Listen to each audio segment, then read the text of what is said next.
नमस्कार मित्रांनो. आजचा दिवस हा असा असू शकतो जो तुमचा आणि तुमच्या मुलाच्या नात्याला कायमचा बदलून टाकेल. मी तुमचं स्वागत करतो आपल्या या 21 दिवसाच्या रिलेशनशिप बिल्डिंग सिरीज मध्ये. आज दिवस 9वा आहे आणि ह्या दिवसामध्ये आपण काय करणार तर तुमचं आणि मुलाचं नातं हील करणार आहोत. तुम्ही सातत्याने माझे व्हिडिओ बघत आहात, कन्सिस्टंटली प्रॅक्टिस करत आहात, म्हणून मी तुमचं खूप खूप आभार व्यक्त करतो. आणि आज या एक पवित्र बंधनापैकी सर्वात पवित्र बंधनाला आपण हील करूया.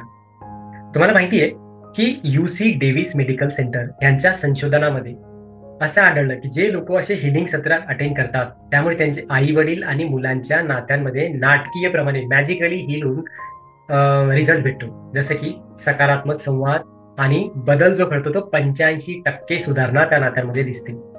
आणि आज आपण काय करणार की जेही गैरसमजुती आहेत, जुन्या जखमा आहेत किंवा जे काही बंधनं आहेत ज्याने हे प्रेम थांबलेलं आहे ते तोडून एक ब्रिज बनवणार आहे, पूल बनवणार आहे, ज्याची तुमचा मुलगा वाट बघत होता असं प्रेम तुम्ही त्याला देऊ शकाल.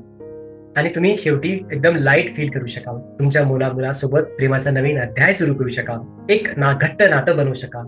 तुमचं हृदय जे मुलाच्या रूपाने, जसं आपण म्हणतो की माझा मुलगा माझ्यासाठी सर्व काही आहे, ते तुम्ही इतकं प्रेम तुमच्यात येणार की तुम्ही एकमेकाशी घट्टपणे एका बंधनात अडकणार आणि ते असीमित प्रेम तुमच्या नात्यात येणार. चला सुरू करूया. डोळे बंद करा. मुलाचा चेहरा इमॅजिन करा. लहानपणीच्या रूपात बघा आणि आताच्याही रूपात बघा. जसं तुम्ही आधी त्याला प्रेम आवडत होता, तो तुम्हाला आवडायचा त्याच्या, आणि त्या रूपात बघून इमॅजिन करा समोर. आणि मग त्या मुलाला आता आपण डायरेक्टली त्याच्याशी कॉन्टॅक्ट साधणार आहोत, त्याच्याशी बोलणार आहोत. ठीक आहे. सर्वात पहिले तर आपल्याला जबाबदारी घ्यावी लागणार बऱ्याच गोष्टींची. तर प्रिय मुला, मी जबाबदारी घेतो की मी तुझी तुलना इतरांशी केली. मी त्याला जबाबदार आहे. माझी अपूर्ण जी स्वप्न होती ती तुझ्यावर जी मी लादली त्याची जबाबदारी मी घेतो. तू मन मोकळे करायचा नेहमी प्रयत्न करायचास, पण मी मी कधी ऐकून घेतलं नाही. त्याची जबाबदारी मी घेतो. मला माफ कर. मला माफ कर मुला. मी तुझ्या कायम इतरांसोबत तुझी तुलना केली. दुसऱ्याचा मुलगा बघ, ह्यांचा मुलगा बघ, त्यांचा मुलगा बघ, ही तुलना मी करत होतो. पण ऍक्च्युली तू जसा आहे तसा मी कधी स्वीकार नाही केलं. त्यासाठी मला माफ कर. प्रिय मुला, तुला तुझी स्वप्ने न समजावून माझ्याच अपेक्षा तुझ्यावर लादल्या, त्यासाठी मी तुझी माफी मागतो. त्यामुळे मला माफ कर. मी अनेक वेळा रागाच्या भरात किंवा निराशेत रागात असताना तुला अनेक वेळा दुखवलंय भावनिकपणे, काही पण बोलून. त्यामुळे तू मला माहिती खूप दुखला गेलायस. तसं मी वागायला नको होतं, पण त्यासाठी मी आज तुझी माफी मागतो. मला माफ कर. मला क्षमा कर माझ्यामुळे, की मी तुझे प्रयत्न न पाहता फक्त चुकाच बघत राहिलो. त्यासाठी मला माफ कर. तुझ्या वाढत्या वयात तुला मी धीर द्यायला पाहिजे होतं, समजून घ्यायला पाहिजे होतं. अशा पालकाची गरज होती की जो समजून घेईल, धीर देईल. पण मी तसं वागलोच नाही. त्यासाठी मला माफ कर. आणि प्रिय मुला, तुला शिस्त किंवा अपेक्षांप्रमाणे मी ना कठोरपणे वागायचा प्रयत्न केला, शिस्त लावण्याचा प्रयत्न केला. त्यासाठी मला क्षमा कर. त्याच्या मागील माझं प्रेम होतं हे मी दाखवू शकलो नाही, यासाठी मला क्षमा कर. आणि हे प्रिय मुला, तुझ्या शुद्ध हृदयातून मला खरोखर बिनशर्तपणे, बिना अटीने तुझे प्रेम करणे शिकवलंस, त्यासाठी मी आभारी आहे. मी आभारी आहे की तू आपली कौटुंबिक मूल्ये अनेकदा जोपासलीस आणि तुझ्या खऱ्या स्वरूपाशी तू प्रामाणिक राहिलास, म्हणून मी धन्यवाद देतो तुला. आणि प्रिय मुला, जी काही माझी अपूर्णता होती ती तू धीर धरून माझ्या चुकानंतरही तू मला समजून घेतलंस, प्रेम करत राहिलास, म्हणून मी तुझा आभारी आहे. मी तुझ्यावर प्रेम करतो माझ्या प्रिय मुला, की तू जो अप्रतिम माणूस आहेस, अप्रतिम व्यक्ती आहेस, त्याच्यावर मी प्रेम करतो. बलवान, दयाळू, युनिक आणि सुंदर. प्रिय मुला, मी प्रेम करतो तुझ्यावर. तुझे संघर्ष, तुझे विजय आणि तुझा विजयी होण्याचा जो प्रयत्न आहे, हा जो प्रवास आहे, या प्रवासावर मी प्रेम करतो.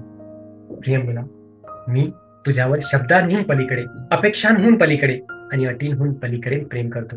तू माझे हृदय आहेस की जे शरीराबाहेर वेगळं शरीर धारण करून जगत आहे.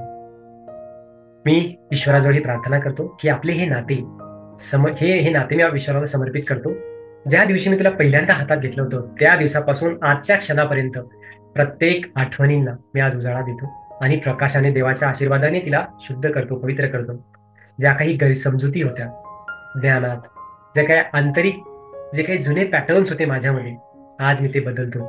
आणि मी हे आशा करतो की माझ्या मुलालाही हे कळेल की मी जेही वागलो, जे काही बोललो आतापर्यंत, जी शिस्त लावली ती तुझ्या भल्यासाठी होती, तुझ्या चांगल्यासाठी होती. I hope everything will be all right and yes it will बी.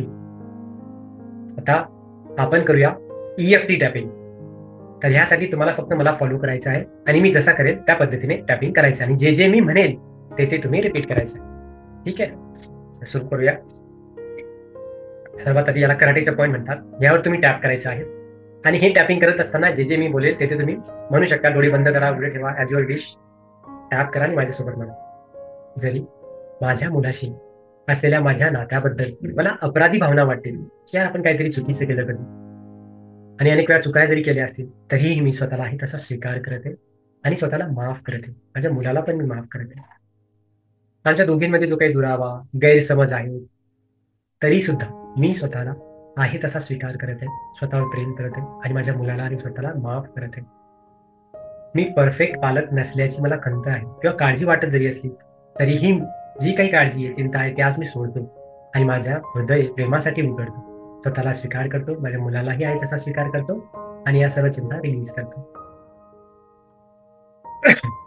पालकत्वाबद्दल वाटणारी अपराधीपणाची भावना मी आज सोडत आहे. माझ्यातलं अंतर निर्माण करणाऱ्या सर्व भावना मी सोडत आहे. माझ्या मुलातील माझे गैरसमज मला बाबतीतले सर्व मी सोडत आहे. पालक म्हणून ज्या काही चुका केल्या असतील, अपयशी ठरलो असेल, त्या सर्व काळज्या ज्या आहेत त्या सर्व सोडत आहे. ती नियंत्रणाची भावना, ती भीती चुकीचं व्हायची ती सोडत आहे. जे इतर मुलांसोबत मी तुलना करण्याची जी सवय होती ती सुद्धा सोडत आहे. ज्या काही भिंती मी आमच्या दोघांमध्ये निर्माण केल्या ते सर्व सोडत आहे. आज जे काही अपूर्णत्व आमच्या नात्यात आहे ते सर्व मी आज रिलीज करत आहे. जे काही कठोर शब्द वापरले, चुकीचा बोललो असेल, वागलो असेल किंवा मारलं असेल कदाचित, तर ह्या सर्व गोष्टींना मी आज रिलीज करत आहे, सोडत आहे. जो काही दबाव मुलावर टाकला यशस्वी होण्यासाठी ते सर्व रिलीज करत आहे. जुन्या समजुती ज्या होत्या पालकत्वाच्या बाबतीत त्या सर्व रिलीज करत आहे आणि प्रेमळपणाऐवजी जे त्याच्याविषयी सर्व चिंता, काळजी आणि इनसिक्युरिटी ह्या सर्व मी आज रिलीज करत आहे. सर्व प्रकारच्या भीती मी रिलीज करत आहे. एक डीप ब्रेथ. सर्व गिल्ट, रिग्रेट, शेम रिलीज करा. सर्व काळज्या रिलीज करा. जरा पॉझिटिव्ह हे घेऊया. आजपासून आमचं नातं दिवसेंदिवस सुंदर होत आहे. एकमेकांवर आमचा विश्वास वाढत आहे. माझा मुलगा जसा आहे तसा मी त्याला स्वीकार करत आहे. त्याच्या आयुष्यात जे काही चाललंय ते बेस्ट आहे. तो जे काही करणार ते बेस्ट असणार, युनिव्हर्सच्या प्लॅननुसार असणार, म्हणून ते स्वीकार करतो. आमचं नातं आजपासून सुधारत आहे. आमच्यामध्ये प्रेम मुक्तपणे वाहत आहे, वाढत आहे. एकमेकाला आम्ही न बोलताही समजून घ्यायला लागलो, इतका आमचा गाढ नातं झाला आहे. त्याच्या निवडींचा इथून पुढे मी सन्मान करतो. आम्ही एकमेकांसोबत समजूतदारपणा हा अतिशय वाढत आहे आणि संवाद आमच्यात वाढत आहे. आमच्या पवित्र बंधनासाठी मी खूप आभारी आहे. आमच्यातील सर्व जखमा जाऊन एक नवीन चांगलं ऋणानुबंध निर्माण झाले हे मी स्वीकार करत. आणि जे काही आज आमच्यात निगेटिव्हिटी होती ती आता रिलीज करत आहे आणि हे सर्व या गोष्टींसाठी मी धन्यवाद देतो. चला आता काही ऍक्टिव्हिटीज बघूया. दररोज सकाळी उठल्यानंतर तुम्हाला काय करायचंय, हृदयावर हात ठेवायचा आहे, मुलाचा चेहरा इमॅजिन करायचा आहे आणि त्यांना काही तुमच्याकडून काही भावना पाठवायच्या आहेत. जसं की मी तुझ्यावर किती प्रेम करतो हे तुला कळो. तुझ्या स्वतःच्या बुद्धिमत्तेवर, मार्गावर तू भरोसा ठेवावास आणि माझ्या नियंत्रणाशिवाय माझ्या पाठिंब्याला तू समजून घ्यावस आणि आपले जे दोघांमध्ये नाते आहे तो आनंदाने भरभरून जाऊ, हीच मी इच्छा व्यक्त करतो. आता मला तुम्ही सांगा की तुमच्या मुलाला तुम्ही कधी तुमच्या मुलाच्या कोणत्या गुणावर प्रेम केलं आणि खूप त्याचा एखादा कुठला गुण आहे की जो तुम्हाला खूप आवडतो, तो तुम्ही काय करा, कमेंट मध्ये लिहा. आणि जर तुमचा मुलगा पालक झाला उद्या तर तो कसा, त्याने तुमच्या नात्यातलं काय आठवणीत ठेवावं असं तुम्हाला वाटतं हे सुद्धा तुम्ही लिहून टाका. स्वतःच्या पालकांच्या काय चुका होत्या की जे तुम्हाला वाटतं की हे आपण होऊ देऊ नये, ते माझ्या मुलाने शिकू नये, त्या गोष्टी तुम्ही नोंद करा. आणि तुम्ही एखादी बालपणीची चांगली आठवण ताजी करून बघा. मुलाबरोबरचा एखादा सुंदर क्षण आठवून बघा जेव्हा तो मुलगा लहान होता. ते प्रेम तुम्ही हृदयात साठवून ठेवा आणि आता तेच शुद्ध प्रेम तुमच्या मुलाला तो जसं आहे तसं द्यायचा प्रयत्न करा. कारण ही जर प्रॅक्टिस तुम्ही केली तर तुमच्या नात्यात दुरावा निर्माणच होणार नाही. आपल्याकडे एक म्हण आहे ना, संस्कृतमध्ये एक श्लोक आहे, मातृदेवो भव, पितृदेवो भव, माता देवी, पुत्री देवी. जेव्हा आपण म्हणतो ना तेव्हा हे सत्य आठवतो की ह्या प्रत्येकामध्ये एक डिव्हाइन सोल आहे आणि त्या सोलला आपण कनेक्ट करत असतो. असंच तुम्हीही कनेक्ट करा तुमच्या त्या सोलला, तुमच्या मुलाच्या, तुमच्या सोलला. कारण तुमच्या प्रत्येकामध्ये एक डिव्हाइन पॉवर आहे, त्या पॉवरशी कनेक्ट करा. आता जे काही बीज आपण पेरलं आहे ना तुमच्या चमत्कारिक नात्याचं, त्याची जादू तुम्हाला आता काही दिवसांमध्ये दिसेल जर तुम्ही रेग्युलर प्रॅक्टिस करा. तर मी सांगितल्याप्रमाणे तुम्ही कमेंटमध्ये नक्की लिहा की तुम्ही कोणत्या गोष्टी तुम्हाला आवडली आणि काय इथून पुढे चेंजेस तुम्ही करणार आहात. माझ्या वेबसाईटला एकदा नक्की व्हिजिट द्या. तुमच्यासाठी अनेक गोष्टी फ्री आहेत. ई बुक आहे, कन्सल्टेशन आहे, तुम्हाला जे हवं ते तुम्ही तिथून घेऊ शकता. माझ्या युट्यूब चॅनलवर गेला तर तुमच्यासाठी काही व्हिडिओज फ्रीमध्ये आहेत, कोर्सेस फ्रीमध्ये आहे, पॉडकास्ट फ्रीमध्ये आहे. जाऊन ते नक्की बघा, कारण ते तुमच्या सर्वांगीण विकासासाठी होओपोनोपोनो पद्धतीचा वापर करून बनवण्यात आले. आणि ऑडिओ बुक तर बेस्ट आहेत, कारण अनेक लोकांना त्याचा खूप खूप चांगला परिणाम मिळतोय. हे सर्वांनी मला पाठवलंय आतापर्यंत मेसेजमध्ये, त्यामध्ये चांगला रिस्पॉन्स मिळतोय. जर तुम्ही माझी कम्युनिटी जॉईन केली तर तुम्हाला फ्री हिलिंग सुद्धा मिळेल. रोज रात्री 8 सबकॉन्शियस प्रोग्रामिंग आम्ही करतो, ते सुद्धा फ्रीमध्ये आहे. उद्याचा दिवस तुम्ही चुकवू नका, कारण आपण एक आणखीन छान आणि पवित्र बंधन जे आहे ना तुमचं आणि तुमच्या मुलीचं, हे नातं आपण हील करणार आहोत. तर उद्या नक्की या. आणि जे मी सांगितलं माझ्या युट्यूब चॅनलला व्हिजिट देऊन तिथं जे कोर्सेस, जे व्हिडिओज तुमच्यासाठी योग्य आहेत ते व्हिडिओ नक्की बघा.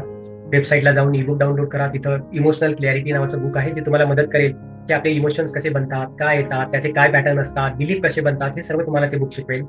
व्हिडिओज आहेत की जे तुमचे जुने पॅटर्न, इमोशन आणि बिलीफ हे चेंजेस करून हिलिंग कशी करायची किंवा हिलिंग करण्यासाठीचे व्हिडिओज आहेत, सर्व नात्यांवर बनवलेले आहेत. तुम्ही नक्की बघू शकता. कम्युनिटीमध्ये आलात तर तुम्हाला आणखी बेनिफिट, लाईव्ह सेशन्स मिळतील फ्रीमध्ये, 1-on-1 वगैरे असो, इतर गोष्टी असो, त्याचा फायदा घ्या. आणि तिथंच मी तुम्हाला परत एकदा धन्यवाद देईल की तुमचे छान रिस्पॉन्सेस मला मिळत आहेत. लोक व्हिडिओला पण लाईक करत आहेत, ऑडिओ बुक पसंत करत आहेत आणि माझी कम्युनिटी पण जॉईन करत आहेत भरभरून. पेड कोर्सेस, फ्री कोर्सेस सर्व घेत आहेत. त्यासाठी मी खूप खूप आभारी आहे. धन्यवाद की तुम्ही मला संधी देतात की तुम्हाला मी सेवा करू शकेल, सर्व करू शकेल. त्यासाठी आभारी आहे. मी विश करतो देवाजवळ की प्रत्येकाचे नातेसंबंध सर्वोत्कृष्ट व्हावे, सर्वांची हेल्थ उत्कृष्ट राहावी कायमसाठी, आणि सर्व लोकांना हवा तेवढा पैसा नक्की मिळावा, जेणेकरून ते मनसोक्त आयुष्य जगू शकतील, लक्झरियस अबंडंट लाईफ जगू शकतील आणि परिपूर्ण आयुष्य प्रत्येक जण जगू, हीच मी सदिच्छा व्यक्त करतो. Thank you very much.